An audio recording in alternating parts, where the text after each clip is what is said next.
Okay, so we always start a DCI program the same way. So DCI is where we go teach business groups around the world and governmental groups. And we always start the same way.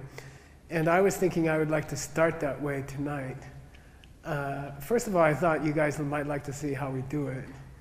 And then secondly, it's very important for the text we're doing, okay? So bear with me. Most of you have seen most of this. But I think it's necessary that we're on the same page and we're speaking the same language, okay? So here we go. What happens at a DCI event is oftentimes I'll start by talking about a pen. You got a pen? Oh, sorry. Yeah. And this is how we do it, okay? And we start we speak to 30,000 people a year on DCI, and we always start the same way. So I'll tell people I'm going to help you understand our new system, and I'd like you to give me answers to my questions. And I often say, don't be like the executives at British Airways that we taught, and they refused to say anything. They just sat there like this. And so don't be like that, don't be shy. Okay, what's this thing? Yeah, it's a pen. And if a small dog comes in here, and I wave this thing in front of the dog, what will they do? Chew it. Yeah, they will chew it. And then I say, well, does the dog see this as a pen? No. Then you say no. And then I say, well, what does the dog see? They see something to chew. And then you ask, well, who's correct, the person or the dog? Both are okay. Why? Because the dog can chew on it. Yeah, the dog can enjoy it and the person can write with it. There was one person in Florida once who said, sorry, Vimala, your parents are there, right? They insisted that the dog was wrong and that the human was right, but that's just one person out of about 100,000. So, yeah, both are okay. Dog can enjoy. Person can use it to write something. Now the next question is, if I put this thing here, and all the dogs go out of the room and all the people go out of the room, at that time, which one is it? Yeah, all around the world people will go like this, which means at that point it's nothing, okay? And people will say nothing, okay? And then, so then if I come back in the room, and I walk up here and I catch sight of it, what does it become at that moment? Yeah, it becomes a pen again. If the dog had come in, what would it have become? So that proves something about the pen, that somehow the pen is coming from me. Human nature is to believe that the pen is coming from the pen. There's something built into a human being when you're born. There's a veil on the eyes and on the mind where you believe, you feel that the pen is coming from the pen. But in actuality, we just demonstrated, indisputably, that it must be coming from you. Then it's useful when you teach the pen, if you have time, you can say, so can I just close my eyes and wish that it was a big diamond, and it will if it's coming from me, can I just wish that it was something else? Yes or no? No. Yeah, you can wish, but it won't change. Then sometimes when I'm speaking to a Buddhist crowd, I'll say, you can do mantras, you can say Om Mani Padme Hum, and it's not going to change, There's something else forcing your mind to see it as a pen. And then that's that you have a seed in your mind. According to Buddhism, you have a seed in your mind because at some point in the past, I shared the pen with Alex, and when I put it in her hand, and I saw my hand open, then that planted a seed in my mind. And that seed, you can call it karma, or you can just call it a mental seed, okay? When we teach DCI, we try to avoid Buddhist words. So we'll just say, it's a mental seed. So I have a mental seed in my mind. I've been carrying it around since I gave the pen to Alex. maybe 2 weeks later, when I see this thing, this green thing, then the seed opens in my mind, and a small, luminous picture made of light, about this big, a pen about this big, comes out of the seed. The seed cracks open, karma, and a small picture comes out, and it superimposes itself on this thing. Then I see a pen. The dog doesn't have that seed. The dog has a seed for a chew toy. Maybe they shared a bone before, I don't know. Okay, but they have a seed in their mind, and when their seed opens, a small picture comes out. Those pictures are coming out at the rate of 65 per second. It's too fast to see. Your reality is like a video on the internet. The video on the internet is 24 frames per second. Your reality is 65 frames per second, but it also includes smell, taste, touch. Yours is more rich, but it's still just still pictures coming out of your mind, seeds coming out of your mind. If you meditate a lot, you can see the seeds open, and you can see the pictures come out. And after that, you believe all this stuff forever. But you have to meditate on a regular basis to see that, okay? So then at a DCI program, we'll say that means that everything around you is coming from you. So this school, the microphone, the words I'm saying, the person next to you, it's all coming out of seeds in your mind, see? So in theory, you could make things the way you want them to be if you could learn how to plant seeds, okay? So in theory, you could have anything you want. You could have beautiful relationships, you could have financial success, you could have good health, you could have a peaceful mind. Your world would be more beautiful. In theory, if you understand how to plant a seed. So then I'll tell people, the second thing we do in DCI, the first night, is we say, so now I'm going to teach you how to plant a seed. There's 4 steps to planting a seed. Then I'll say, Scott, do you have a $100 bill? I have a $100 bill if you don't. We have a special fund for this expenses. No, it's okay.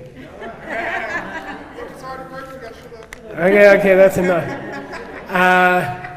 Then I'll pick somebody in the audience. Okay, I'll just go up nearby. Is that okay? Okay, you have to stand up. And I'll just pick somebody at random in the audience. And I'll tell people, I'm going to show you how to plant the seeds from which your reality comes. Okay? And there's 4 steps to planting a seed. And I try to pick somebody in the back that I don't know and who looks like they could use $100. And, I try not to pick a friend of mine. So there's somebody I hang out with because it gets kind of, anyway. So I'll say step number 1. And these come from the 4th chapter of the Abhidharmakosha, okay? It's a Shisampa Jora Tatu. It's very famous. So step number 1, you have to decide what you want. So tonight, I'm actually planting $1,000. I have $100, but I would like to change it into $1,000, okay? So nowadays when we teach it overseas, like we just got back from Russia, we'll tell them this is not a demonstration, this is real, this is how I make my salary. And because people will chase me with the $100, they try to give it back to me. And I'll say, no, don't mess it up. I'm making money tonight. Okay, so number 1, what do I want? What's your goal? And I want $1,000, okay? I have 100, I want 1,000. Now, step number 2, what? Make sure she wants someone. Yeah, I have to ask her, I need a partner. You need a seed planting partner. You cannot plant a seed without a partner. You cannot make an echo without a wall, okay? So I asked her, Mirabai, would you like to make some money tonight for free? She's like, I never had anybody refuse. Okay. 3rd step is actually planting the karma, okay? And I asked her to raise her hand up. And nowadays I'll ask people in the audience to video it while we're doing it, and they take it home and watch it. So there'll be 1,000 people with their phone recording it, and then they take it home and they use it all week. You see what I mean? So I put it in their hand, I close their hand. Now watch, 1, 2, 3, ding. And when I see my own hand open, my mind records it. And then that becomes an impression on my mind, sanskara, right? And then in about 2 hours, in the subconscious, that becomes a karmic seed, okay? That becomes a seed for $1,000, okay? Then I wave goodbye, I say goodbye, thank you. And that's the second thing we always do at the start of a DCI talk. Then I say, somebody in the audience who's clever will say, you didn't do 4 steps, you just did 3. And I'll say, well, yeah, that's the important thing, that if you don't know step number 4, that seed could take years to open. And there's 2 problems with that. Number 1, I don't make my $1,000. Number 2, then I don't believe the system because I didn't get something back. I gave away $100 and nothing happened. You see what I mean? So it's important that we do step number 4, which makes the seed open faster. If the seed opens within the next few days, then I'll get some faith in this system. You see what I mean? And if the seed doesn't open in the next few days, I will think it doesn't work. You see? So most people don't know the 4th step of a karma is that you must put water on it. It's like a regular seed. And the water is supplied through a special meditation that traditionally we do before, as you go to bed. And you just relax and you lay down on your cushion. Sometimes I'll do a full lotus up here and tell people, I'll say, oh, you think this is meditation, right? That you have to do this and then you have to go. And it's fun in a business suit. And then they'll say, I'll say, no, this is a different thing. This is a different kind of meditation. You just relax and you lay back on your pillow as you go to bed and you just think about the Mirabai and how she looked in the moment that you gave her the $100 and you enjoy how she looked. And that enjoyment sends prana to the seed. And then the seed will open faster, okay? So you guys know this whole step. So that's 2 things we'll always do before a DCI program. We'll go through the pen and we'll go through the 4 steps. And it's important to do it tonight because of where we're going tonight with the teaching. There's a 3rd demonstration that we often do at this point to demonstrate a lot of different principles, and it's called the 2 husbands in the kitchen. It has spread all over the world. I ran into like 6 people doing it in Romania. And some guy put a video online. Anyway, it's crazy. So I'm going to do the 2 husbands in the kitchen, okay? There's a joke that in Singapore, one night, 1,200 people came, and a French guy came up to me afterwards. He was very angry. And he said, you're getting old, you know. I said, I know. He said, well, you taught the pen last year, and you taught those 4 steps last year. You forgot. You know, I said, no, I didn't forget. I taught them again here. Then he's like, why? I said, because you're not successful yet. You know? I have to keep teaching them. If you want me to stop teaching them, when you're happy and successful and you have a beautiful family, now I can stop teaching the pen, okay?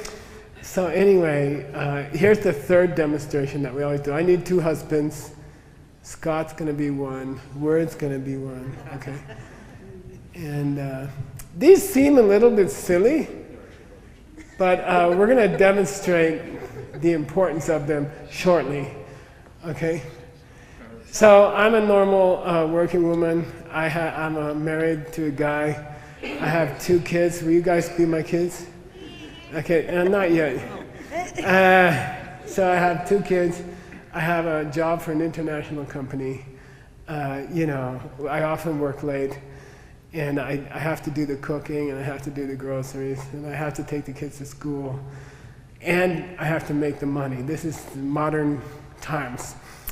You know, the husband used to do something, right?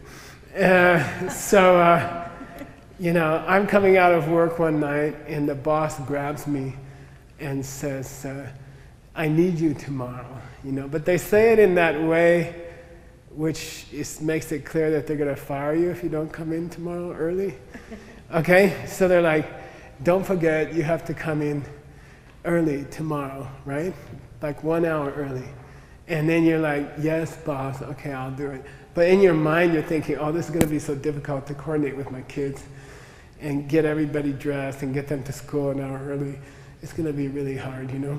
So you go to your kids, their bedroom, and you say, look, mommy has to go tomorrow early, 1 hour, and could you guys just be ready, have your pajamas on, have your homework done, you know, all dressed.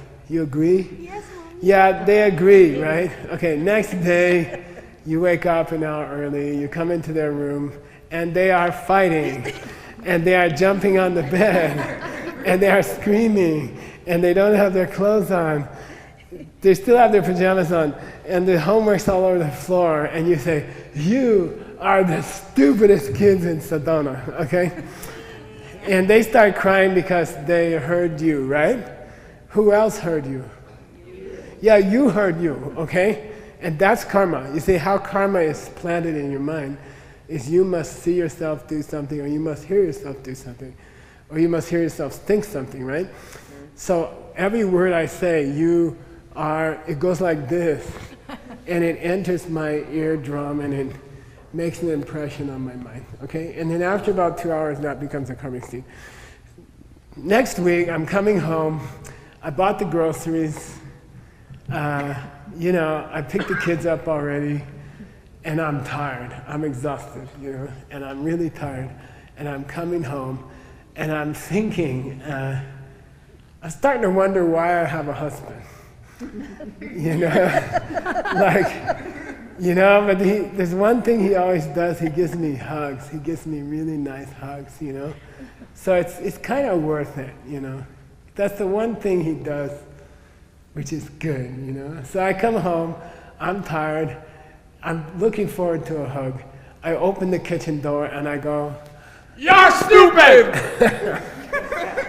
And then I get upset, you know, like, I didn't do anything and he calls me stupid, you know. I just opened the door. I didn't even say anything yet, you know. I didn't do anything. Am I right? Is it right? No. Is it right that I didn't do anything? Right then. No, yeah, right then I didn't do anything, but last week I planted the seed, right? So it's not correct to say you didn't do anything, right?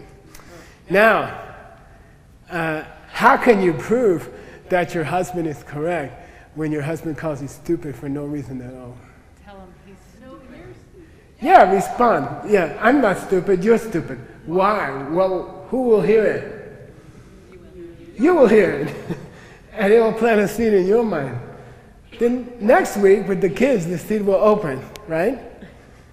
Again, and the kids will be bad. And then you get mad at the kids. And then you plant another seed. And then you go back to the husband and, "You're stupid!" Okay. And it's like this, you see? I get mad at them, it creates him. "You're stupid!" I said, "No, I'm not stupid, you're stupid." And then that plants a seed, they're bad next week. Yeah, and it goes like this, okay? It goes like this, all right? So how can the wife break the cycle? "You're stupid!"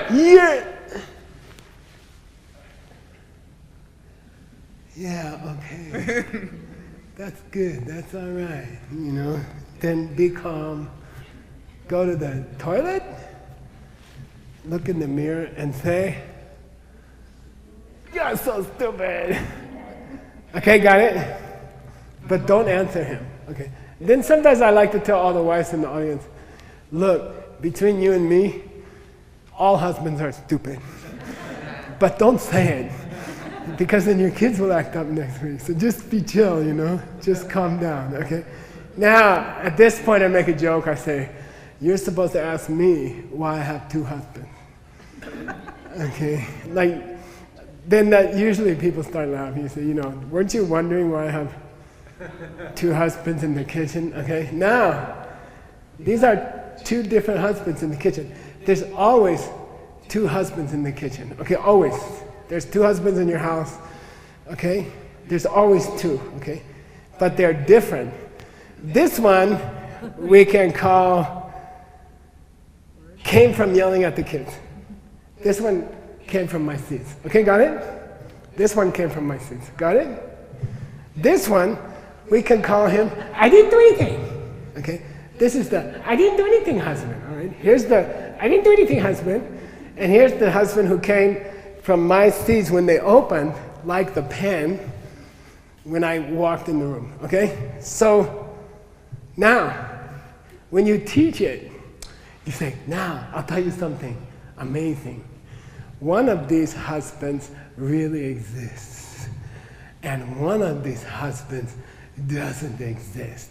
Who's who? This one comes from seeds. This one comes from my seeds. Does he exist? Yeah. Yeah, this one exists, okay? This one, I didn't do anything. I just walked in and he yelled at me. Does he exist? And then if you want to be precise, what the Buddha said was, doesn't exist tonight, didn't exist in all the time up to now, and could never exist in the future. This husband, I didn't do anything husband, is an impossibility, complete impossibility. Okay, got it? Now, if you want to go deeper, and we were in Ukraine last year, and it's heavy there, they're at war. There are refugees in the audience from their own country, from 3 hours away, and it's heavy there, and you say,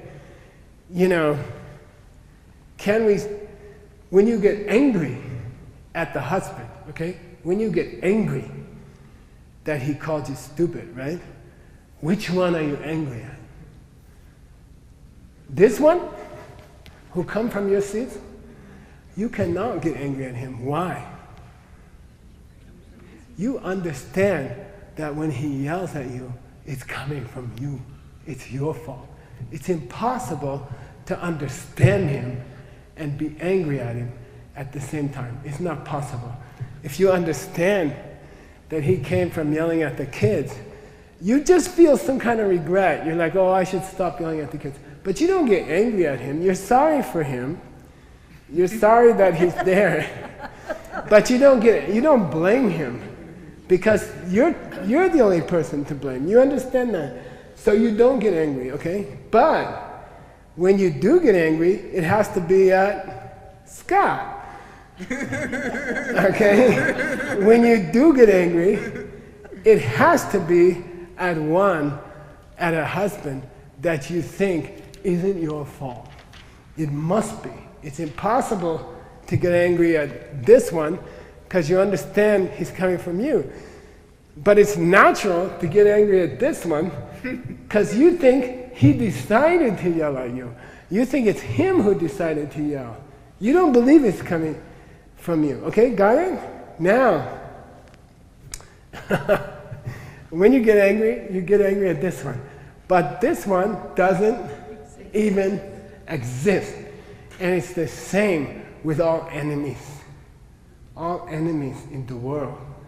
Corporate enemies, racial enemies, religious enemies, national enemies, And if you live long enough, right, Commander? If you live long enough, when I was young, the enemy was the Germans. And then it was the Vietnamese. Oh, Koreans, then it was the Vietnamese. And then it was the Russians. And then it was the Arabs. And then it was the Chinese.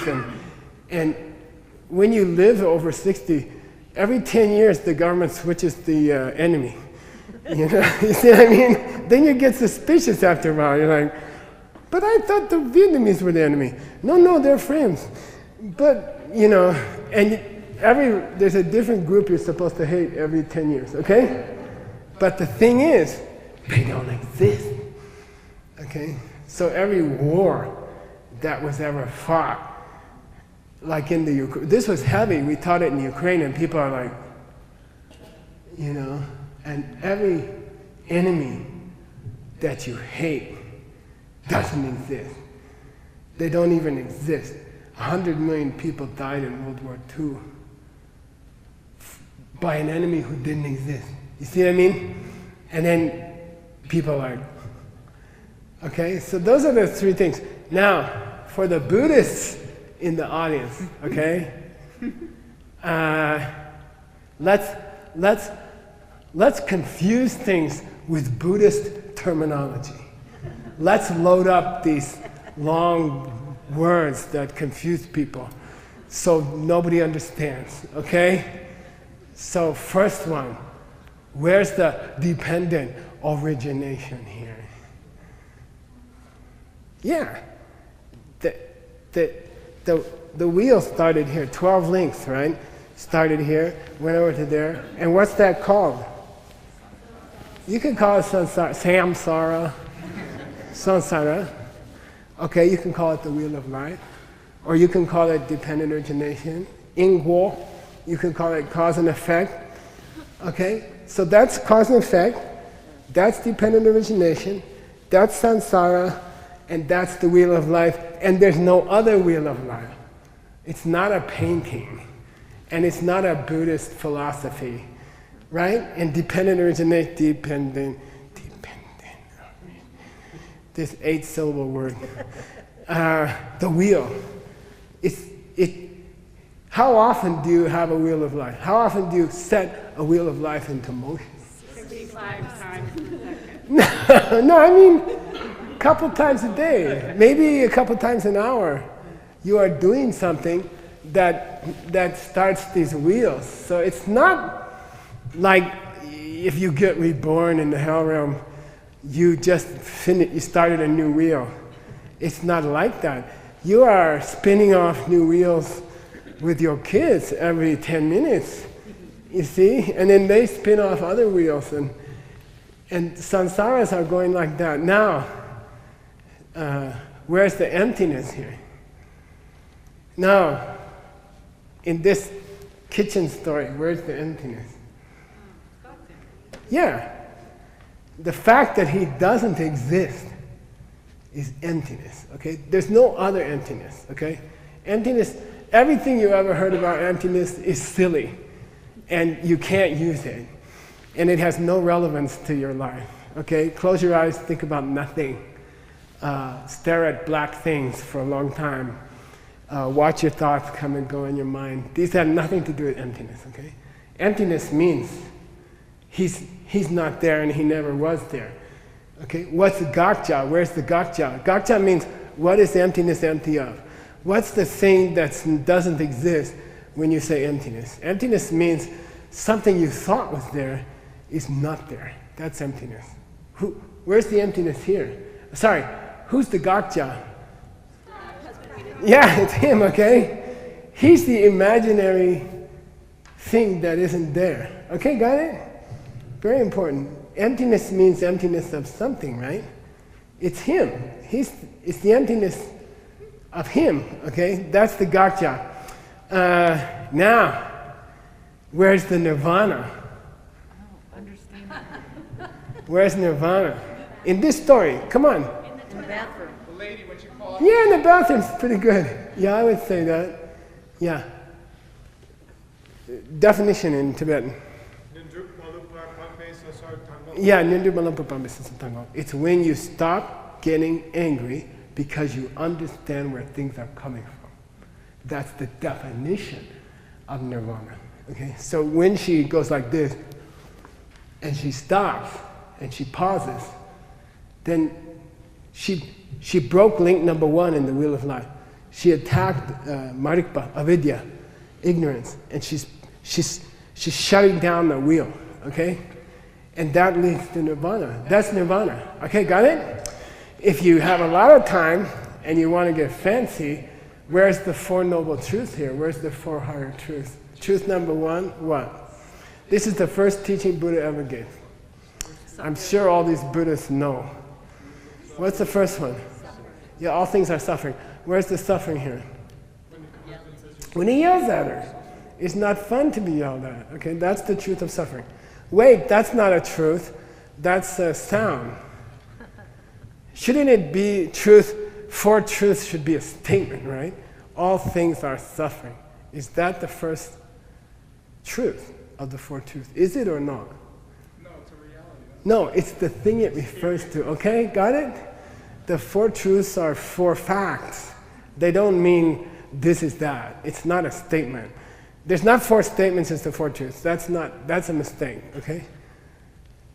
Burning your hand is the first noble truth. You got it? It's not like you have to stand there and say, I declare that my finger hurts. That's not the first truth, okay? The first truth is when the husband yells, okay? Second truth. What's the cause of the truth? Yeah, yelling at the kids, planning, good, okay. What's the third truth here? And It's possible to break the cycle. It's possible to end it. When? When she refuses to answer. Okay. And what's the path? way to the bathroom. Yeah, the path means really, literally, path means understanding. Okay? When he yells and she remembers the talk tonight and she doesn't respond, okay, then that's the path. That is the path. So in one incident, in the kitchen, you have all of Buddhism, but correctly, relates to somebody's real life. And that's what Buddhism was supposed to be. I told Scott the other day, DCI is Buddhism. We're trying not to be Buddhist in the DCI programs, but not being Buddhist is Buddhism. You see, to teach someone not to yell back is the path to nirvana. Okay? So you can teach Buddhism without mentioning Buddhism. And maybe it's more effective. I don't know. 30,000 people come every year. Maybe it's a better way. I don't know. Okay, sit down, you. Hey. You guys. Thank you. Okay. Now, the problem with this teaching, so we're going to do a teaching, it's by the first Panchen Lama. Okay, there's two big lamas in Tibet. One is called Dalai Lama, one is called Panchen Lama. And traditionally, they kind of rotate. So when the Dalai Lama gets old, the Panchen Lama is young, and when the Panchen Lama is old, the Dalai Lama is young. And they kind of take care of each other, traditionally. So the first Panchen Lama lived about 400 years ago. And his name was Lobsang Chukyi Gyeltsen. He's on your cover of your reading. And he was an unbelievable great Lama. I like that he was a poet. I enjoy his poetry a lot. And he was an activist. He did a lot of retreats. One time he was in retreat and he got a note from his attendant that said, there's an attack headed our way. There's an army headed our way. And you might have to break retreat, And he got angry. He said, what kind of army would have the insulting to break my retreat, And he walked out between the two armies. And he said, if you want to kill each other, you got to kill me first.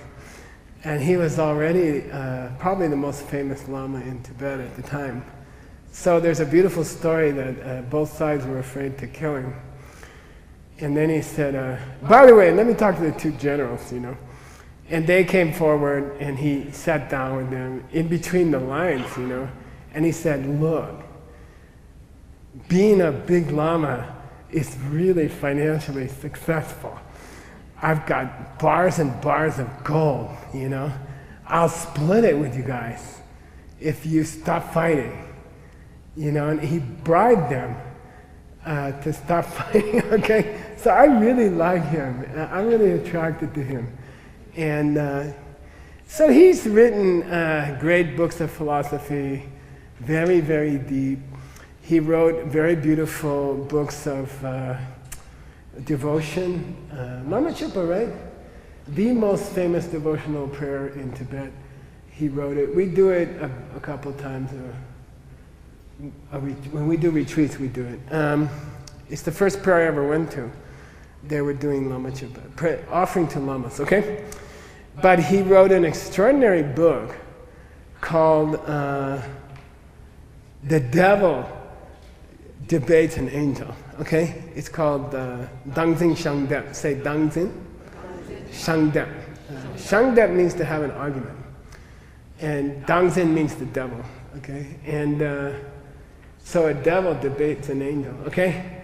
And my Lama started it with us, and then he didn't have a chance to finish it.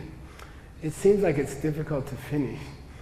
And he never finished it. So we studied it some.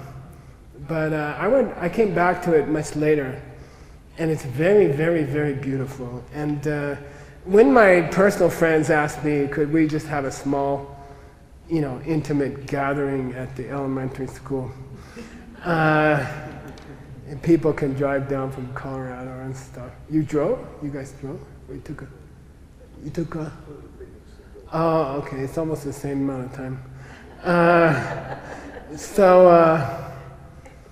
I thought it would be sweet to do with my close friends because it's a little bit difficult, okay?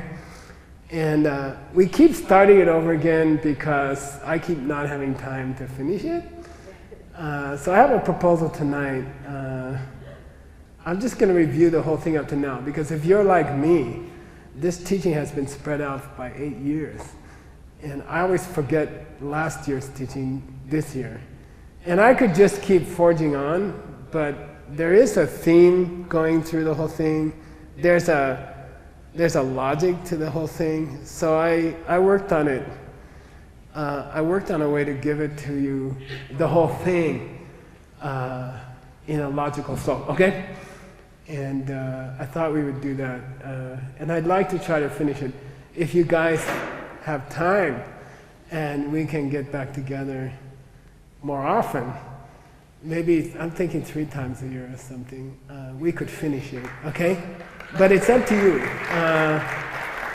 And we can try to finish it. By the way, are we supposed to take a break, Nick? Yeah. You do have refreshments. Maybe about 15 minutes. I'll think about it. Maybe we don't take a break. Okay. But I wanted to give you an idea, a thought about this teaching, okay? This is that classical thing where there's a devil over here, a little devil this big, and there's a little angel over here, and your mind is like I made a bet with Dr. Wu. He came to my house for dinner. He's one of our main sponsors. And he said, do you need anything? I said, yeah, I need $2 million by the end of the year for 31 projects, And he's like, well, I'll give you $1 million, and I'll try to find the other $1 million. Then at the end of the evening, I said, you're looking a little bit overweight, And he said, yeah, but you are too.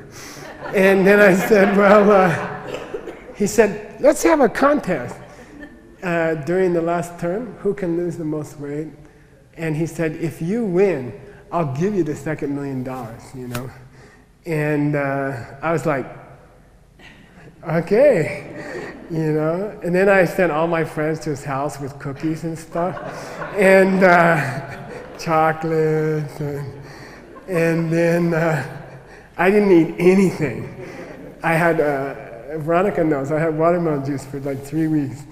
And I was like dizzy. But I remember one night I went to the fridge, and I opened it up, and she keeps baking these beautiful cakes and stuff.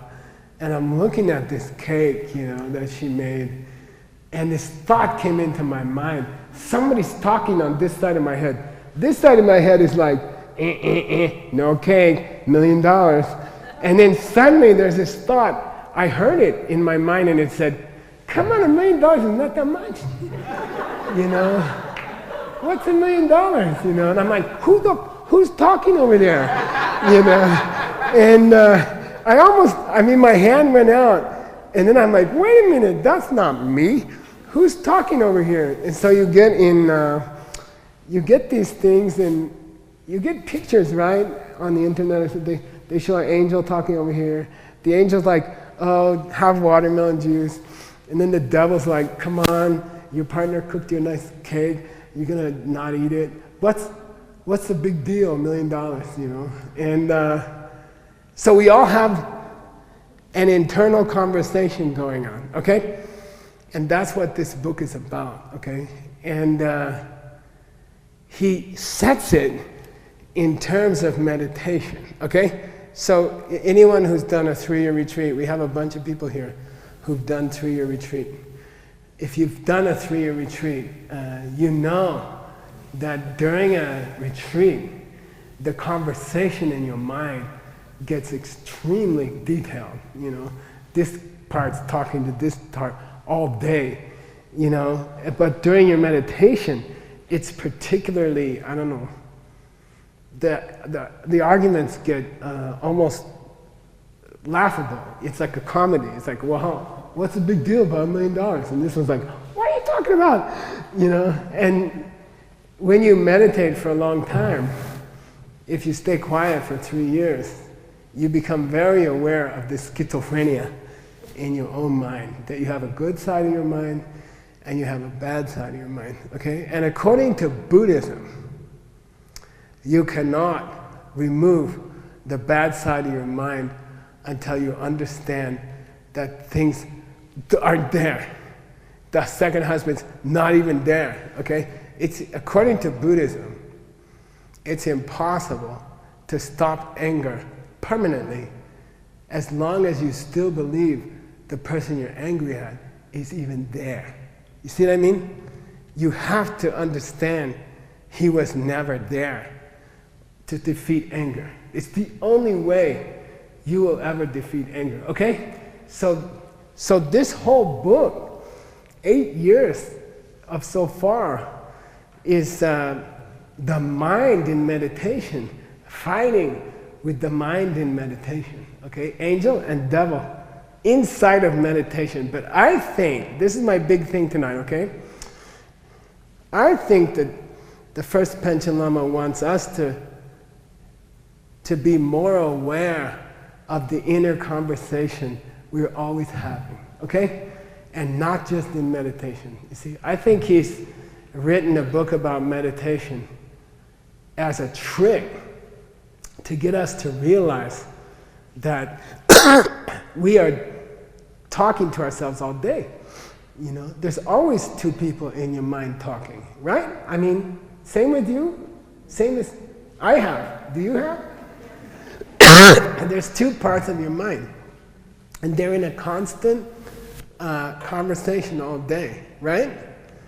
And there's kind of a good side and there's kind of a bad side of your mind. So there's a positive influence in your mind and there's a negative influence in mind. So I would not call this Mahamudra meditation. I would call it internal conversations, okay? They intensify when you're in meditation, but they are present all the time. They are going on all day long, okay? So what I wanted to suggest, first of all, that you, as we go through the text, be aware that it's not just in meditation. Your mind is debating all day. Two things. Number one, how do I get what I want? You know, like, should I go to his house, or should I check on the internet, or should I call this person? Your mind is talking to itself all day long when you want something, right? And then when you don't want something, your mind goes into the conversation again, you know. Well, we were supposed to get that, but you know, I lost more weight, but he didn't give me the $1 million. So should I call him, or should I chase him, or should I write an email, or you know, should I kind of remind him, or should I not? Is it more cool if I don't remind him? Because he might feel bad that he's overweight, you know, like your mind is weighing options, and you spend all day doing one of these two. You are either calculating what I should do, you are discussing with yourself, what should I do next today to get the things I want? but you are also debating with yourself, you know, maybe I shouldn't do this, or how could, you know, how do I get rid of this problem I have? Should I say this or should I say that? Okay, got it? So your mind is already got the angel devil going since you were born, okay? This conversation, internal conversation, is going on right now.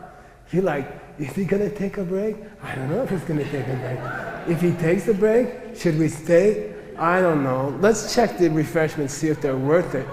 You know, but yeah, but it's all sounding kind of weird. I thought it was gonna, you know, your own mind is having a conversation now, okay? So there's a practice in Buddhism called Tenpa and Sheishin. What's Sheishin? What's Sheishin? Alarm mind. The alarm mind. Sheishin is like, I had an idea, Scott. We were in, I forget what country we were in. We were in Germany. They had a nice monitor in the middle. They had two huge LED monitors. And then they had a very nice monitor so I could see what I look like. You know, I could kind of make my hair, you know, try to not angle it. You know, and Sheishin means a monitor, okay? So it says, you can check how your mind is. You see, it's a part of your mind that's like a TV monitor that's focused on you. You see?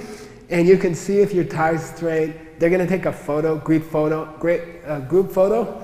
So I look in the monitor, I can see if my tie's straight, you know? Or I can see if the booger's coming out yet or not. Or I can think I can make it to the end of the talk without using a handkerchief. You see, I can check the monitor to see what Geshe looks like, right?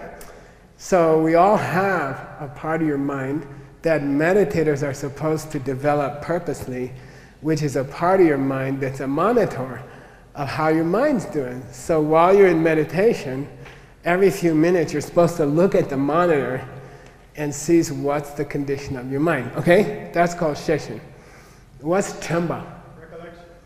But come on, that's a lousy translation. Bringing the right thing back to your mind. Yeah, bring your mind back. I like to call it the tour guide. When you go to a museum and there's 1,000 paintings, you know, you go to the Louvre, right? We went to see Rodin Museum, right? Me and Veronica. It's nice to go with a guide because they'll say, no, come on, there's a better one in the next room, you know, come on, follow me, you know, I know where the good stuff is. You see what I mean? So these are two parts of your mind that a meditator is supposed to develop, okay? You're supposed to develop it in your mind when you meditate. Sheishin is a smoke alarm. What do you call it? Smoke detector. When you start thinking about lunch during meditation, that part of your mind is supposed to go beep, beep, beep, beep, you know? It's supposed to say, Geshe, your tie's crooked or your bald spot's showing, you know, try to stand up straighter. It's a monitor where you can see yourself, okay? So in meditation, in the practice of meditation, you're supposed to develop an internal monitor, okay? And when it rings an alarm, oh, Geshe, you're supposed to be meditating, but you're thinking about lunch. Then there's another part of your mind which is supposed to be the tour guide, say, come on, this is not the good part of the museum. Come to the good part of the museum. It's supposed to draw you to the better paintings. You see what I mean? Or sculptures, right? So the word Tenpa means to draw, to pull you to the cool exhibit. You see what I mean? So you got to have both parts in your mind. Now, what I'd like to do this weekend, if you want, if you're interested, is apply it all day, to practice applying it all day. You see, I would like to experiment with developing these two meditational tools to run in your mind from the time you get up till the time you go to bed. Okay? Got it? Like, I would like to practice that. Okay? But we're studying Mahamudra. Okay? Mahamudra is a special kind of meditation, a very specific kind of meditation. And his book is called the Chakchen Tsawa. It's the most famous book on Mahamudra. It's the mother book of all Mahamudra meditations. And I would like to use his book, you see. And what it means is, what makes a meditation, what makes a Mahamudra meditation? Yeah, the object of the meditation is your own thoughts, is your own mind, okay? So whenever you focus your meditation on your own mind, we give it a special name. It's called Mahamudra meditation, okay? So there's thousands of kinds of meditations, but when the object of the meditation is the blah blah of your own mind, then that has a special name, Mahamudra, and it's very high. There's a very deep tantric practice called Mahamudra, and there's several Mahamudras, several famous Mahamudras, okay? But the main one is watch your mind and see if you're focusing on the first husband or the second husband. Okay, got it? At all times during meditation, watch your mind. Are you focused on something that's not even there? Or are you focused on something which is there? Okay? And my Lama went off on this, he taught it, I remember, he said, your mind is wrong. Your mind is making a mistake. The highest school of Buddhism, Madhyamika Prasangika, says you have never had a correct perception in your life. Okay? You have never seen a single thing correctly in your whole life. Okay? It's amazing. So I'm like, and then I got upset. I'm like, Rinpoche, there's a door to the toilet. There's a door right there. If I open the door, I get the pee-pee. If I don't open the door, I don't get the pee-pee. Is it the door to the toilet or not? Or am I wrong? And he says, you're wrong. And I said, well, you want me to pee-pee on the floor of the kitchen? What do you want? What's wrong about it? Okay? And he said the coolest thing, he said, it's not that you're wrong about the door. There is a door there. Okay, got it? There is a door there. But you have a feeling about the door that's wrong. I'm like, what's my feeling about the door that's wrong? You think the door is coming this way, but the door is coming this way, okay? It's just a pen thing, okay? Ignorance, avidya, misunderstanding, the source of all pain in Buddhism is that it's not that you don't see doors, it's how you feel about the door, and you feel the door is coming from the door. And you don't realize the world is a pen, and the world is coming from you, and you can have anything you want if you just share what you have. You see what I mean? If things are coming from you, then all things are possible. You can have a beautiful partner, you can have as much money as you want, you can have good health. At 65 you can do ballet, You can have anything you want if things are coming from you. You can have anything you want. You see what I mean? So just try to understand that things are coming from you. Now, in the internal conversation that goes on 24 hours a day, right? You can let the devil run loose, or you can invite the angel in, okay? You can let the devil run loose, or you can invite the angel in, okay? What's the devil say?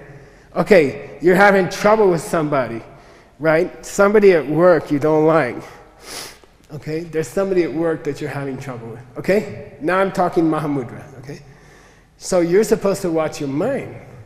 You can do Mahamudra all day, especially if someone's really irritating you. It'll be automatic. You think about them frequently. Okay, it becomes an obsession, right? It becomes the theme of your day. I don't like this person. This person is irritating me, okay? Then the internal conversation will start. Now, in a normal, untrained person, the misunderstanding of the irritating person is running loose. The devil has complete control of the mind.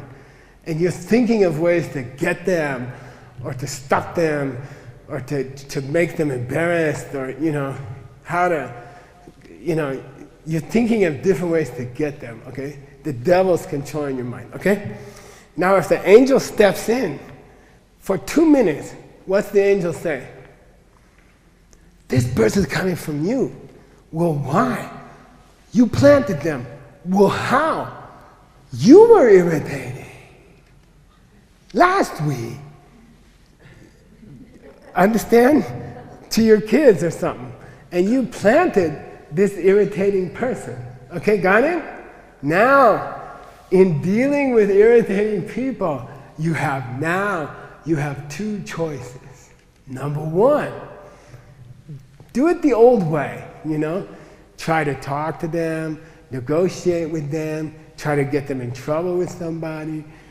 You have a whole list of things you can try, okay? This is what you've done up to now. Ignore them, argue with them, put a banana peel on the floor of their room. You have all these options come to your mind, right? That the devil it's the $1 million ain't so much money talker over here. Got it? This just died. Hello.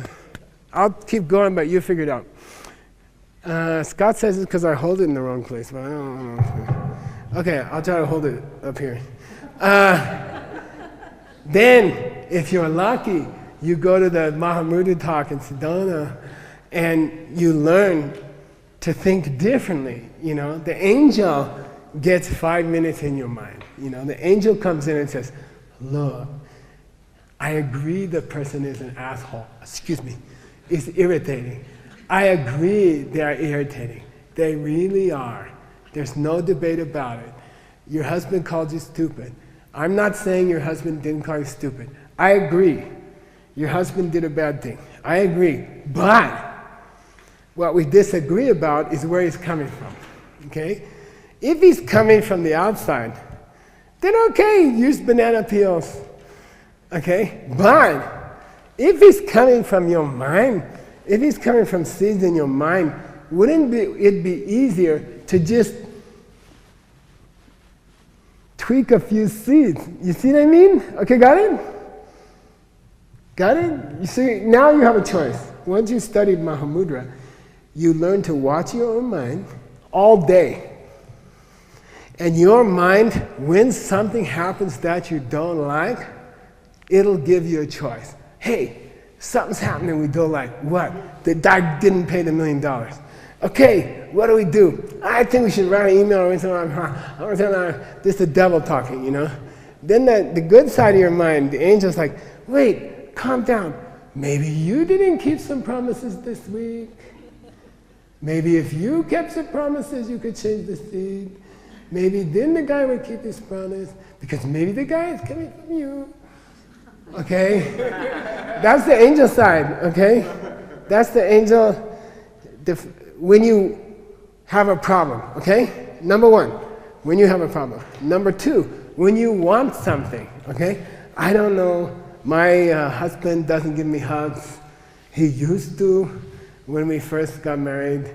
And then after about, 6 months, he stopped. He started hugging his laptop more than me, So you want something. You want more hugs than you.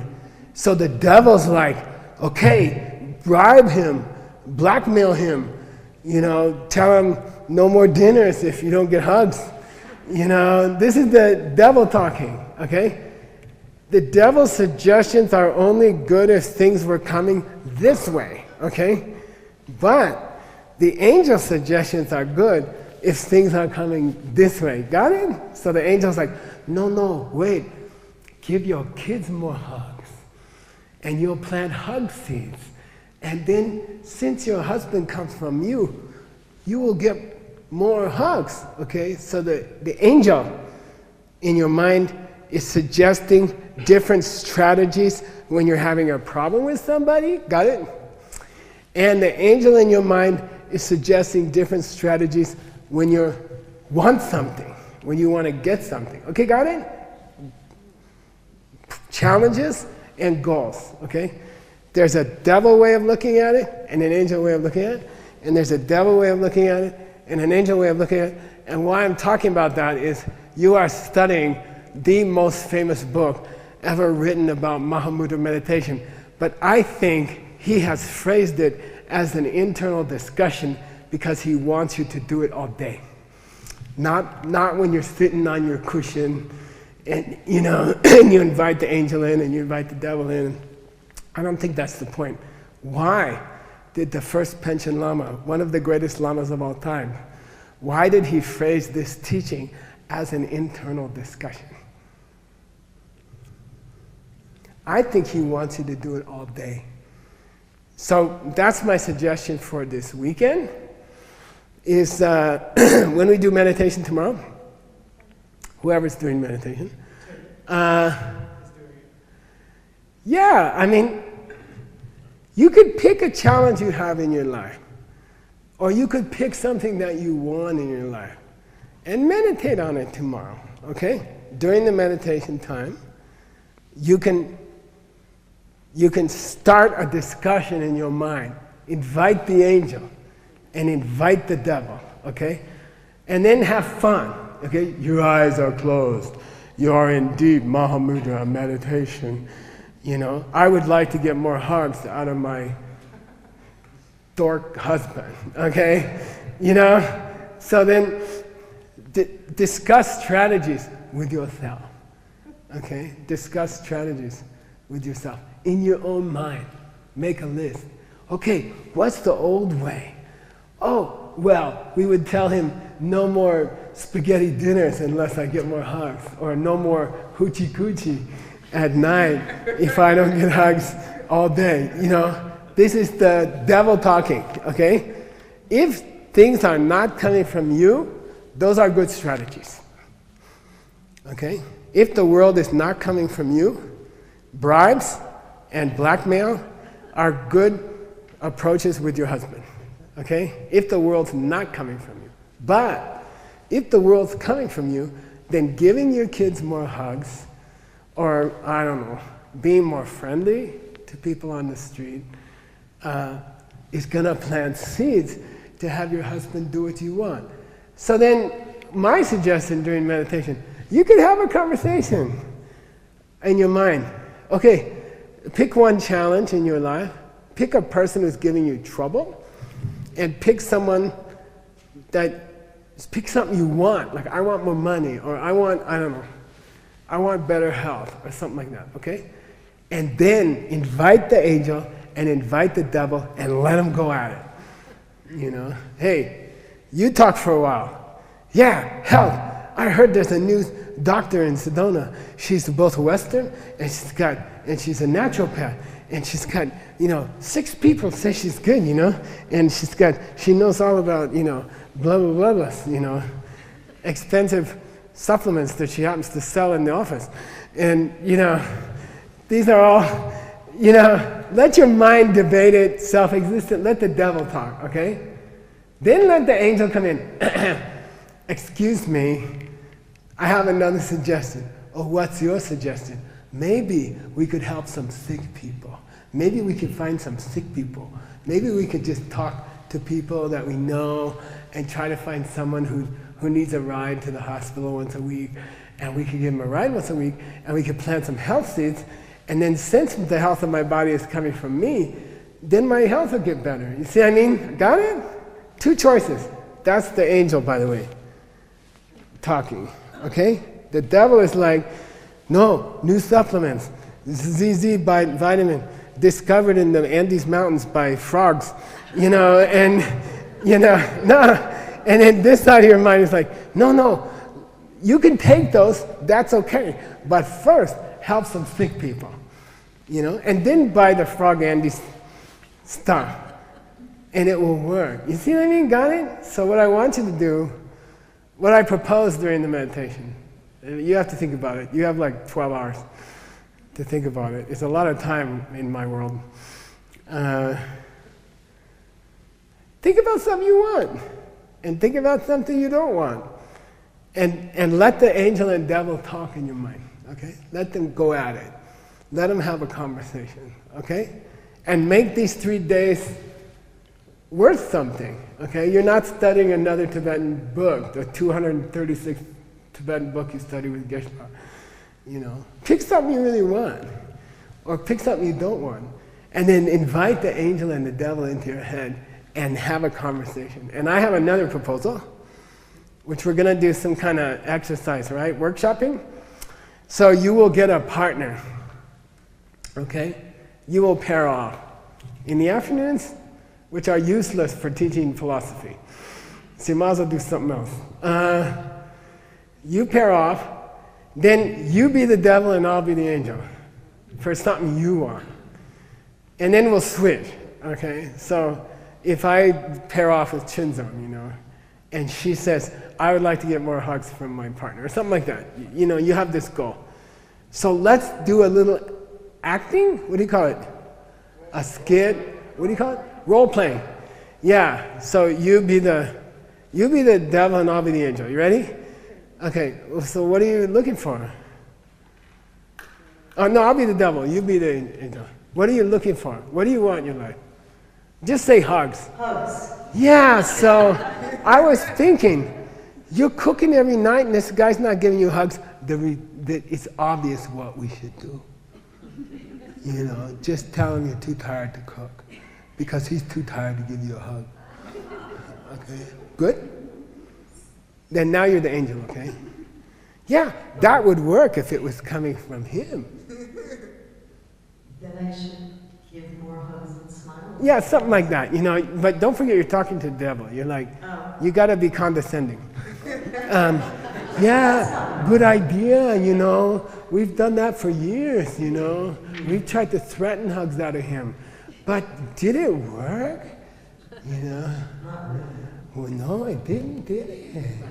You know, and so I want you to make, in your workshop, I want you to workshop role play angel devil, okay? So then, okay, you ready? Now I'm the devil, you're the angel, okay? So you wanted hugs, right? Yeah, so I would like to get my $1 million. And I'm thinking to write the guy or call him or, you know, send him an email or something. What do you think? So I'm devil now. You're angel.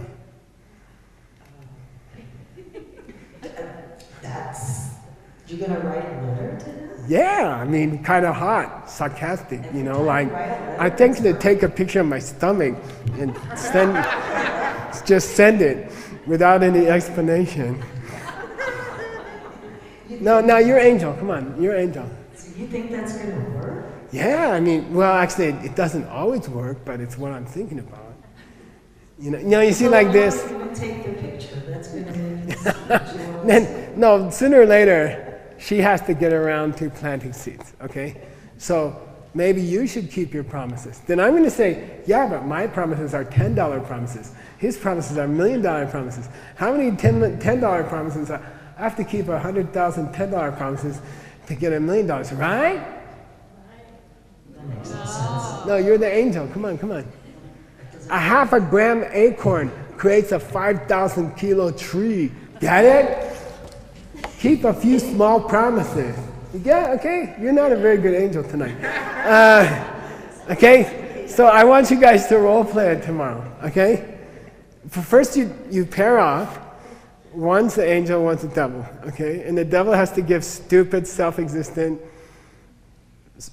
solutions that don't work. And then the angel has to politely say, no, I think we should do that, okay? Then we're going to have a contest, angel-devil contest. And whoever gets the best one gets to have extra refreshments. Or less refreshments if you're on a diet. Okay? All right, now, I've been teaching this book for 8 years. And if I go through the poetry, it'll go very slow. So I had a new idea. I'm just going to go through the flow of ideas. I'm going to teach you the flow of ideas. So you're going to get 8 years review after refreshments. Okay? But it's going to go like zoom. And you'll understand it, and it will come out in your workshop, which means in your life. And isn't that the whole point of it, right? Okay? Okay, I'm going to do a review of what we did so far. But I'm not going to read the verses. So I'm giving you verses, you take them home, you read them tonight. They're great if you can't sleep. They put you right to sleep. So, read the text on your own time, okay? And I gave you some more. You're going to get about, 60 pages of it, okay? All right, I'm just going to go. So don't look at the paper, okay? I just want to give you a lightning review of the whole book, all right? And we only have about half an hour, and I'll continue tomorrow, okay? And I feel better because it's been so disjuncted. It's been so irregular that I don't think... I also forgot what we said before, okay? All right, here we go. First is the title. Okay, this is the long title. You ready? This is an argument which occurred one time between wisdom and her opponent, whose name was not the devil. It's called the tendency to think that things are real.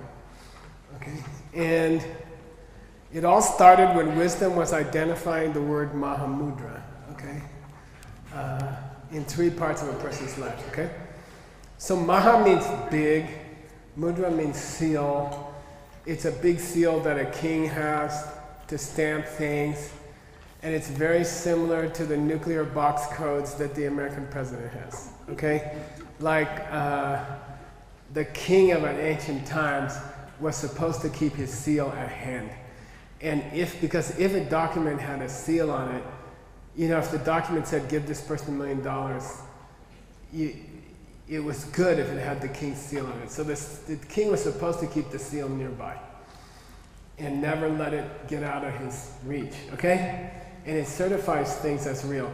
Emptiness, angel teachings that talk about seeds and stuff coming from you, 2 husbands in the kitchen teachings, okay?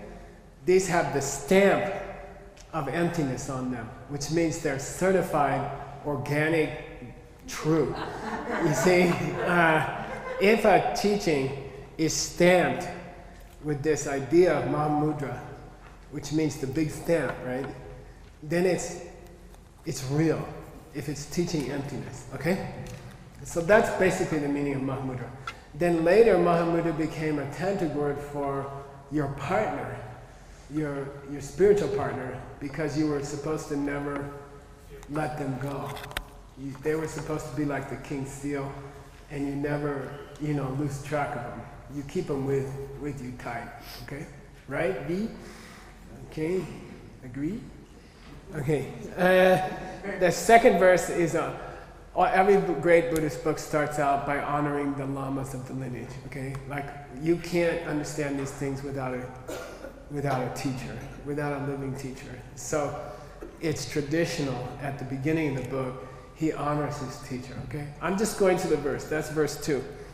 Okay, verse 3, he says, all Mahamudra practice, all great seal practice, all emptiness practice is divided into 3 parts of your life, okay? That's verse 3. Don't try to read it. Read it at home, okay? All right, now, first stage, which is verse 4, okay? We have to do 170 verses, okay? Verse 4. There's a natural Mahamudra, which is the natural state of your mind, which is that when you were born, you started to believe that things were coming this way, okay? That's called natural Mahamudra, and it's called a natural error. It's a natural error of the mind. The mind believes when you're born, ants, fish, birds, donkeys, they all believe things are coming this way. It's a natural part of a living being's mind, okay? It's called natural Mahamudra. A natural mistake that we all make, okay? And as long as you make that mistake, you have the devil in your mind. And as long as you are trying to solve the problems in your life, that way you will always have troubles, okay? You will never solve the problems in your life. They will keep coming back, okay? Because they're coming from you, but you don't know. All right, verse 5. Misunderstanding that things come from you is the source of all human suffering, from breaking a fingernail up to nuclear destruction. All trouble in the world is caused by thinking that things are coming this way when they're actually coming this way. That's verse 5. Verse 6, the only thing that can stop human suffering is to understand that things are coming from you, okay? Verse 6. I'm just giving you, you can read the verses at home, okay? Now, there's another version, verse 7.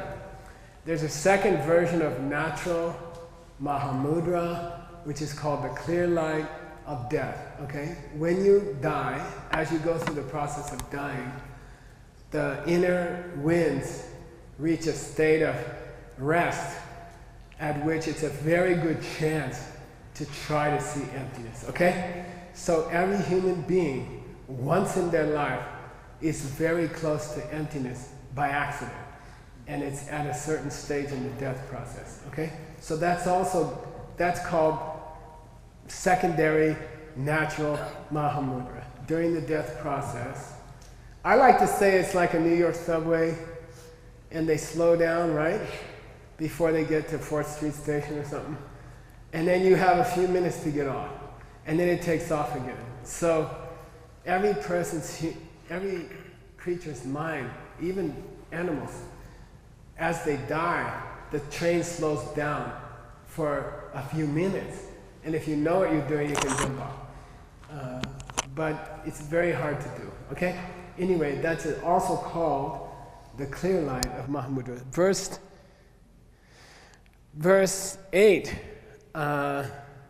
that you can learn to use that clear light without dying if you learn to do Mahamudra meditation, okay? So there is a meditation where you learn to do what you can do at death, okay?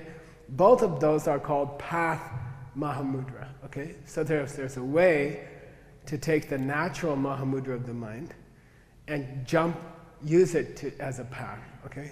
As a way to get happiness in your life, okay?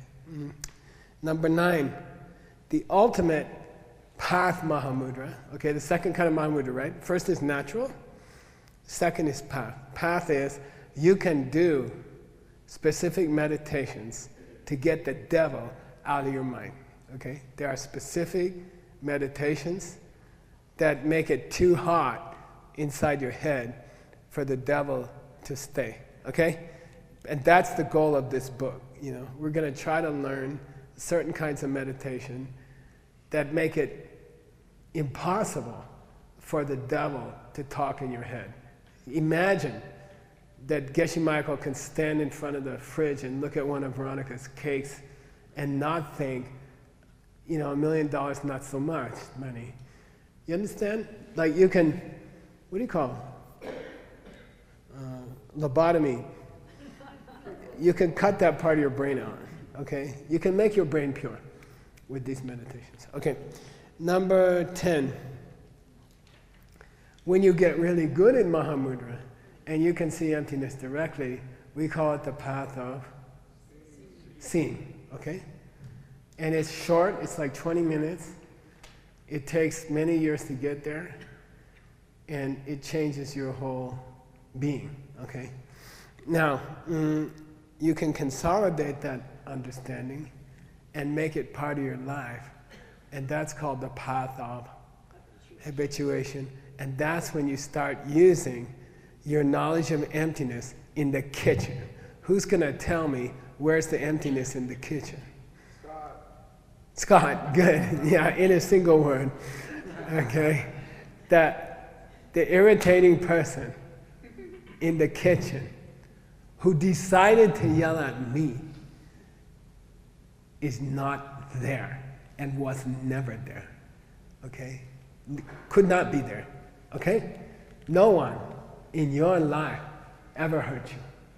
No one. No such thing. Okay? In this system, they came from you. They came because you said something to your kids yesterday. Okay, got it? So that's called Path of Habituation. You get used to emptiness. So don't think it's some kind of mystery. Don't close your eyes and try to think about nothing. That's all complete hogwash. See, I don't have to use bad words. It's just ridiculous, okay? It has nothing to do with emptiness. Emptiness means the husband in the kitchen who's not coming from you was never there. That's all. Forget everything else you heard about emptiness. It's all wrong, okay? If you understand emptiness correctly, you will be a happy, well-rounded, successful person. That's all, okay? If you understand that the guy yelling at you in the kitchen, who's not coming from you, was never there, you're going to be a well-adjusted person. And that's all. You'll be a super happy person. And you can make weird things happen. You can make people make $1 million bets with you if you lose 20 pounds. You see what I mean? You can make weird stuff happen. I was talking about this in, was it Ukraine? Russia, I don't remember. And I got a text, and I looked down at the text, and I told the translator, you read that text to the audience. And the text was from John Brady. I told him to go to Vietnam and ask some rich lady for $1 million, and she said yes. And there was a photo of John like, and for our college, as a donation to our college. So I said, look, did I just get this message? She says yes. I said, read it to the audience. So I just made $1 million, okay? We just made $1 million, just now, you know? And if you understand emptiness, you can make weird stuff happen, okay? Then it doesn't become weird anymore, okay, got it? You can even make your husband hug you, all right? Which is harder than $1 million. Okay, okay, next one. There's a part called, verse 12, okay? There's a part called the Path of No More Learning. That's where you reach nirvana, and that's defined as no one can upset you, okay? No one can upset you, because you just laugh at them and say, you're not real. You're not coming from me. You are fake. You're a fake husband, you know? You're not a real husband. You know, you can say anything you want, I don't care, okay? Got it? Say yes. If you don't say yes, I'll make you stay here. I'll go home. Okay, all right, last one. And if you keep that up in the kitchen with the husband, your body will change into a rainbow body. And you become a Buddha. And you are able to emanate to countless worlds in a few minutes' time and help countless beings at the same time, okay? If you keep actively with knowledge shutting up in the kitchen, it actually transforms your body, okay? If you do it long enough, your body changes and you become a being who can help 1 billion beings at the same time. And that's what you really want, you know? That's what you were born to do, right? That's born, I keep thinking Steppenwolf, born to be Buddha. Yeah, okay? Like you were built for that, and you know it, and you always wanted it, and you're hungry for it. You want to serve the entire universe at the same time. That's your super inner dream, you know? Everybody has it. And if you keep up on a day-to-day, moment-to-moment basis, that kitchen behavior, you cannot prevent your body from changing into an angel. It's not possible to stop it. You will become an angel. Okay, cool? Got it? Now, segue time. Segue time. In the poem, in this epic poem, which I believe will become one of the world's spiritual classics once it's translated well. It's really on the level of Dante or Shakespeare. I mean, it is. It really is. But it's more meaningful, you know. Then there's a segue, okay, which is very clever. The first Panchalam is clever, okay? And he says, those Buddha bodies that you're gonna get because you understand the husband in the kitchen, they are unreal. They're also coming from your mind. The body that you're gonna achieve, the hopes of your whole life, that body isn't real, okay? Because that body, which serves people on 1 billion planets, is also coming from 65 seeds a second from your head. The body's not real. Okay, got it? And to think it's real is the biggest mistake a human mind can make. Okay? To look down at your body and say, this was given to me by my mother, and this is made of chemicals, and it has to die. To think that way is the biggest mistake a human being can make. Okay? That's verse 14. Okay? 15. Okay? Now, therefore, there's a prayer. May I forever banish this kind of thinking from my mind. May I never believe that my husband's yelling at me because he wants to. May I always understand that it's coming from me. May I root out the mental cancer of believing that people are coming this way. May I rip it out of my mind. Okay, got it? This is how the flow of the text. Next verse. That part of the guy's mind says, whoa, wait a minute. You don't want to get rid of that part of your mind. That's not so bad. Got it? The part of the mind that he wants to lobotomy, what do you call it? Excise. That part of the mind stands up and says, whoa, wait a minute, I object. Then the debate starts. Then the book starts. It's so beautiful, okay? How did we segue there? Somebody tell me. What I did in Ukraine, I always put $500 on it. For $500. Went from the biggest mistake into... No, but what was just before the biggest mistake? Yeah, you're going to have a rainbow body. Wow. You know, you're going to have a rainbow body. And if you think that body is real, that's the biggest mistake you can make. Okay, got it? If you think it doesn't come from your seeds, if you think you can't make a body like that, that's the biggest mistake you have. Let us all permanently, surgically cut this kind of thinking from our mind. And then there's this objection. From whom? That part of the guy's brain says, whoa, slow down. You don't want to cut this part of your brain out, okay? And then the fight starts, okay? And it goes on for many, many pages. It's a glorious fight, okay? But the guy stands up. Who's the guy? Yeah, that part of your mind who believes the husband is bad and the husband has to be spoken to, that part of the mind stands up and says, whoa, wait a minute. Okay, now, verse 16. Wait a minute. Verse 17.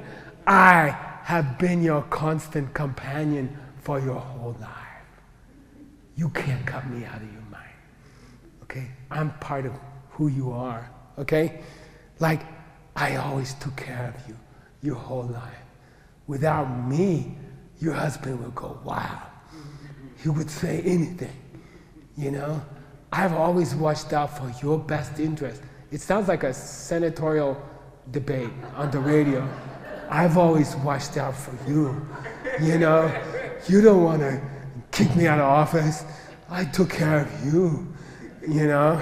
This is the devil. He's like, I've been here forever. You can't cut me out of your mind.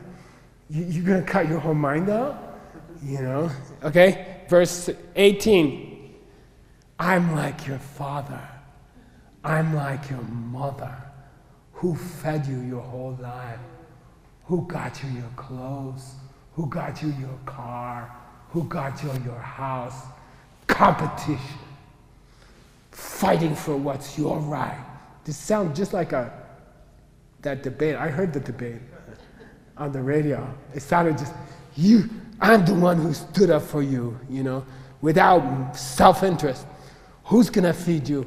Who's going to get you things? I've been like your mother. I've been like your father. I got you every possession you have. You can't get rid of me. Okay, got it? It's very Beautiful, okay? And I brought you to the real 3 jewels. Desire, hatred, and ignorance. Okay, got it? Like he corrupts everything. 3 jewels is the Buddhist Trinity, right? Father, Son, Holy Ghost. We say Buddha, Dharma, and the community, right? The teaching, the teacher, and the community. These are the holiest things in Buddhism. Lama Pelma created the 3 jewels in New York, right? She called her, when? 25 years ago? 27 years ago? Outreach Center, okay? It's called the 3 jewels. This guy says, I'm the one who brought you the holy dharma of the 3 poisons. Okay, the 3 animals at the center of the wheel of life, right? Pig, rooster, and snake. Snake is anger, pig is ignorance, and the rooster is desire. Okay, got it? He's corrupting. And it's kind of weird. I read a book, you should read a book by C.S. Lewis, great Christian writer, called the Screwtape Letters. And he wrote it during World War II. And it is letters of advice from the devil to his nephew, who's been assigned to corrupt a young man. You know? And then he keeps messing up, and the young man keeps going to church and stuff. You see? And then the devil's like sends him suggestions how to get him out of the church and how to stop him from praying. And then after he wrote the book, C.S. Lewis had an extended period of depression. And he said, to put my mind in the devil's mind was painful. You know, to write those letters of evil was painful to my mind, you know. And this is very similar, you see. The Panchen Lama has to think of what the devil would say. And he has to write it. And I can imagine it was distasteful, right? Anyway, here we go. Now, the angel of wisdom makes her appearance over here. I don't think it's $1 million is such a lot of money. Who's that? I guess it's the devil. And then she's like, come on, let's talk. Okay, ready? Verse 20, she makes her first appearance, okay? Wisdom, okay? Who understands the 2 husbands and the pen, okay? But the woman who goes, oh, I don't want my kids to act up next week. My husband is a fool, but I won't say it.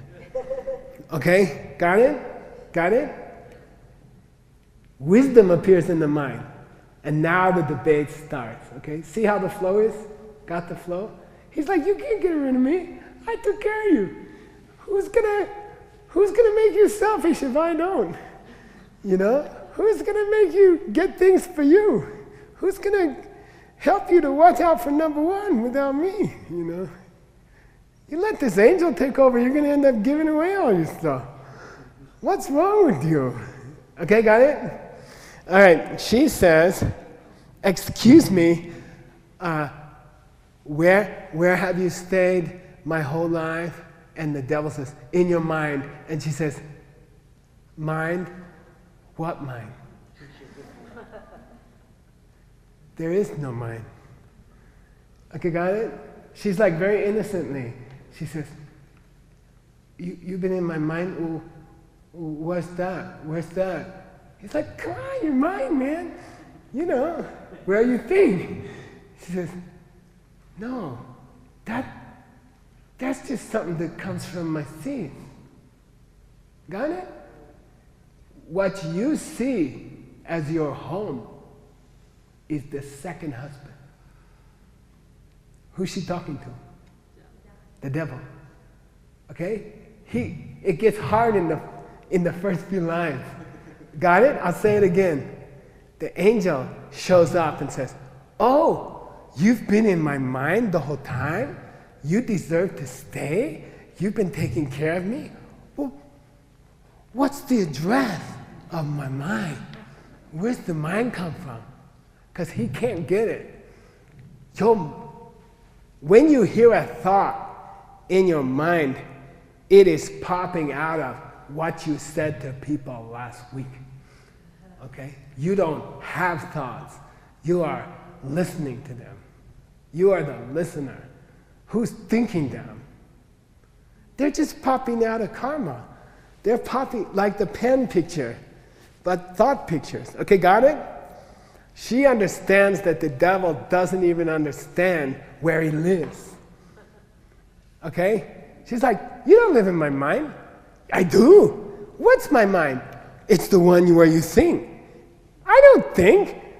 Thoughts pop out of karmic states from what I did last week. There's no mind. There's no house where you live. Your second husband house. Got it? Just say yes. I mean, he doesn't mess around. He jumps right in, okay? Oh, you stay in my mind? No, you don't. Okay, got it? And by the way, who's you anyway? Okay? Who's the you who stays in my mind? Okay? My mind is thoughts breaking out of karmic seeds in my mind. I don't think those thoughts, I listen to them. They are presented to me. When I get depressed, I have to be depressed. Because I hurt someone last week. You see, I have depressed thoughts popping out of mine. I'm just listening to them. You can't stop a seed from opening. You see what I mean? Got it? Then she says, and by the way, who are you that's living in my mind? Where do you come from? And he thinks he comes from his side. He doesn't realize he's coming from his own seed. You see what I mean? Even the devil in your mind doesn't understand what he is. Got it? Right off, she attacks him. She lays the boom. She's like, innocently, right? This is perfect debate style. Oh, you're in my mind? Oh. And where do you come from? Yeah. And where does my mind come from? Oh, who brought you into mind? Okay, got it? She's like attacking him. There's a joke. What's his writer's famous writer? Kill them with smiles and drown them with yeses. Okay. Anyway. Okay. Who did you care for so well? Who did you take care of? Okay. Was it me? And where might I come from? Okay, got it? It's very beautiful. I think so, anyway. Okay. Then the devil, okay, you gotta listen to the devil's response. Then we'll stop for tonight. By the way, there's heavy stuff in the first few pages, and then it gets worse. Okay. Okay. Then she says, oh, this is devil now. Devil talking back to the angel. He's not a stupid devil. The best devils are clever. Okay? Real devils are clever. He's like, oh, so I don't exist. Oh, you belong to that nihilist school, huh? You're the school that says everything's empty, so nothing exists. Oh, is it? I've been waiting to meet one of you guys.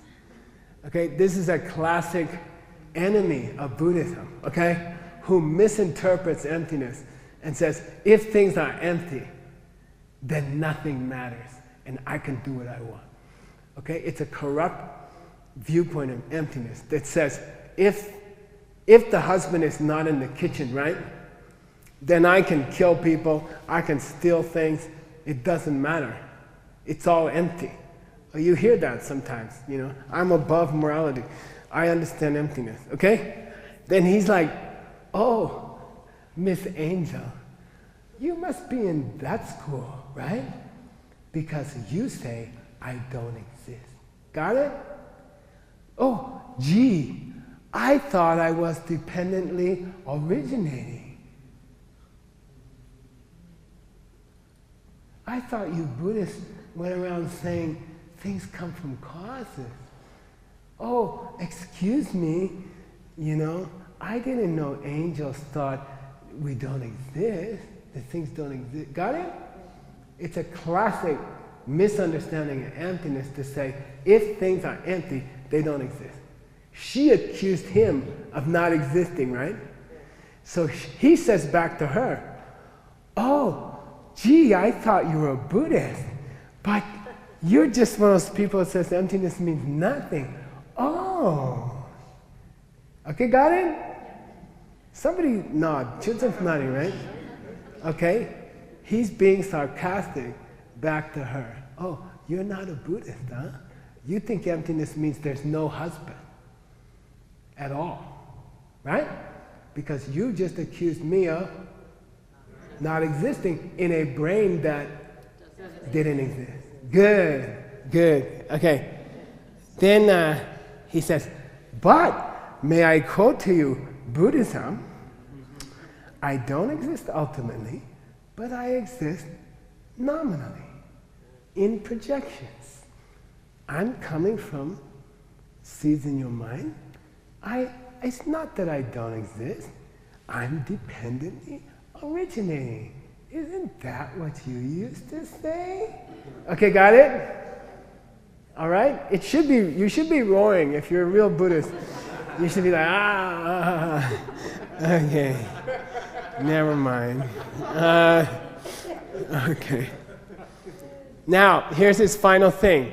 And for $200, somebody's going to tell me what's up. Okay, ready? That's how I get people to listen. Scott, I'll pay you back tomorrow for sure. Okay. Now, here's the devil's talking. Oh, you want me to leave the mind? You want me to leave this house? You want me to be the one to leave? Well, actually, I'm the person who believes that things exist through projections. That's my position. Got it? Now, you're the one who has to leave because you say nothing exists in and of itself. You say nothing exists self-existently. So I think you will have to leave because I am Mr. Dependent Origination. So we're incompatible. We can't stay in the same apartment. You'll have to go. I'm sorry. I'll say it again. Ready? I'm Mr. Dependent Origination. I believe even the devil has come from seeds, and I'm surprised that you would take a position that nothing exists. Okay? Got it? He's very sophisticated. But, because you believe nothing exists ultimately, you will have to leave the mind.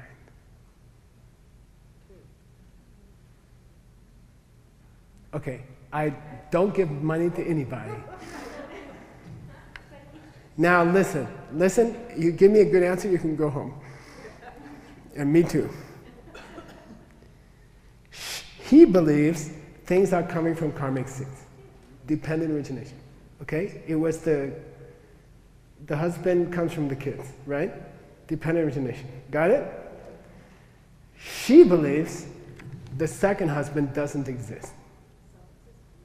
The one who didn't come from me. Does one of them have to leave the kitchen? No. Okay, got it? He's trying to trick her. I'll say it again. He supports the idea that the husband is coming from how I treated my kids. And he says, unfortunately, we can't stay in the kitchen together because you believe the husband who didn't come from the seeds doesn't exist. But is it true that they can't stay in the same kitchen? No, they have to stay in the same kitchen. Who said that? That's worth $100. Okay, I owe you 100. All right? That answer is worth 100. That's a Lexo. Siddha. Correct answer. She said they have to live in the kitchen together. Okay, got it? Emptiness and dependent origination must get married. And they must live in the same kitchen. Got it? He's twisting everything. Oh, you believe nothing exists. I believe everything exists. You have to leave, please. Got it? Does she believe nothing exists? In a certain way, she does. Things that are not coming from you are not in the kitchen. But does that mean there's no first husband in the kitchen? No, of course not. They get along. The Scott and Word are friends. Okay, right? Aren't you? Pretty much. Got it? Scott doesn't not come from nothing. Doesn't come from nothing, okay? And Word comes from something. And they can live quite well together. Got it? So the devil's already trying to screw things up. Got it? It's really cool. It's really cool. Now, you want some controversy?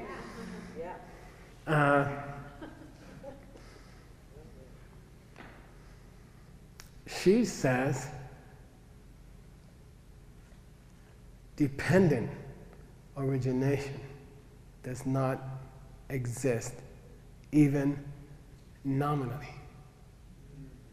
She says, the angel says, the fact that Word came from the kid seeds, right?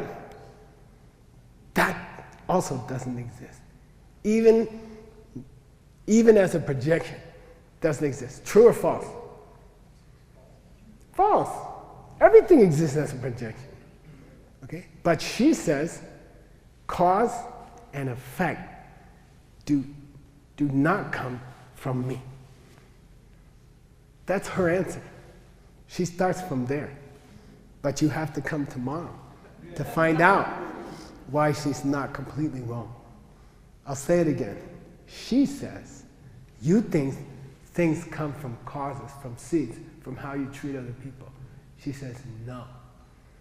Not even as a projection, not true. Okay? Got it? Now that's a very bad position. Okay? It's a very wrong position, but she takes it. Now to find out where she's going with it, you have to come tomorrow. Okay? Let's do a mandala. Is that okay? Janice, you want to do a mandala? Loud. Okay. Yeah, now this is an offering of a perfect world to celebrate the teaching. It's a tradition. That's all. Think of the world as no more devils in the whole world.